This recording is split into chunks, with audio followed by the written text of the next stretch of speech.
Children. Good morning teacher. ఇక్కడ మీకు ఒక చిన్న కథ చెప్తాను. ఇది కూడా 7th క్లాస్ అయిపోయి 8th క్లాస్ లో జాయిన్ అయ్యే వాళ్ళకి ముఖ్యంగా ఉపయోగపడుతుంది. దాన్ని కథ రూపంలో చెప్తాను నేను. ఇక్కడ మనము స్వర్గము నరకము, దీని మీద ఒక చిన్న కథ. మనము స్వర్గాన్ని ప్రభుత్వ పాఠశాలగా తీసుకుందాము, నరకాన్ని ప్రైవేట్ పాఠశాలగా తీసుకుందాము. ఇక్కడ ఒక ఇద్దరు వ్యక్తులు చనిపోయి పైకి వెళ్ళారు. అక్కడ ఆ ఇద్దరు వ్యక్తులు పాప పుణ్యాలు అనేవి, పాపము 50%, పుణ్యము 50%, ఇద్దరికి సమానంగా ఉన్నాయి అన్నమాట. ఇద్దరు వ్యక్తులకి 50-50% ఉన్నాయి. అయితే యముడికి ఎవరిని స్వర్గానికి పంపించాలి, ఎవరిని నరకానికి పంపించాలి అనేది చాలా కన్ఫ్యూజ్ అయ్యి తలబడుతున్నాడు అనమాట. అయితే ఇక్కడ యముడు ఏం చేశాడంటే, మీరే నిర్ణయించుకోండి, మీరు నరకానికి వెళ్తారా స్వర్గానికి వెళ్తారా, ఎవరు నరకానికి వెళ్తారు ఎవరు స్వర్గానికి వెళ్తారో నిర్ణయించుకోండి అని చెప్పారు. అప్పుడు ఆ ఇద్దరు వ్యక్తులు ఏం చేస్తారంటే, ఒక వ్యక్తి ముందు స్వర్గ ద్వారం దగ్గరికి వెళ్తారు. అక్కడ అంతా మామూలుగా కనిపించింది అతనికి.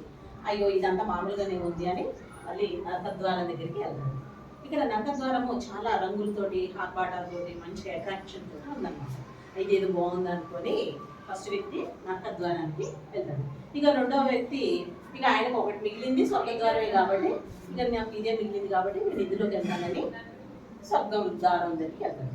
ఇక్కడ నరకద్వారంలో మనం ప్రైవేట్ పాఠశాలని తీసుకున్నాం కాబట్టి, ఇక్కడ ప్రైవేట్ పాఠశాలల్లో బోధన ఏ విధంగా ఉంటుందంటే, ఎప్పుడు కూడా బట్టి పట్టించే విధానంతో ఉంటుంది, ఒత్తిడితో ఉంటుంది, మీకు స్వేచ్ఛ అనేది ఉండదు, క్వాలిఫైడ్ టీచర్స్ ఉండరు.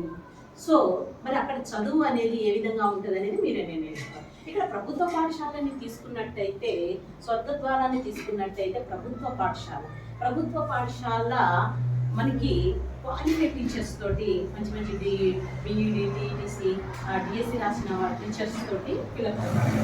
మన ప్రభుత్వం కూడా చాలా వసతులు కల్పిస్తుంది. యూనిఫాము, బుక్స్, ఎండిఎం, రాగి జావా, లైబ్రరీ బుక్స్, మీకు నచ్చిన విధంగా ఆట పాటలతోటి ఇక్కడ టీచర్స్ బోధిస్తారనమాట.